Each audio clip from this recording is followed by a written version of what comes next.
আমি এক জানাজায় ছিলাম একবার, বাপের জানাজা ছেলে পড়াইতেছিল, কিন্তু আল্লাহু আকবার বলতে পারতেছিল না, কান্নারে কানতে। ছেলে আলেম ছিল, কানতে কানতে কানতে কানতে বাপের জানাজা ছেলে পড়ানো, বোঝেন না, আল্লাহু আকবার বলতে পারতেছিল না, কান্নায় ভাঙ্গা পড়তেছিল।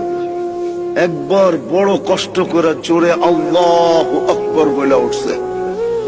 জানাজা শেষ, আমার মন বলতেছিল যেন বাবা মাফ হয়ে গেছে।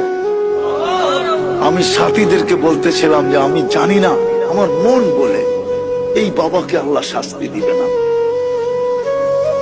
ছেলে আলেম, কলিজার টুকরা নিয়ে গেছে, ঠিক না?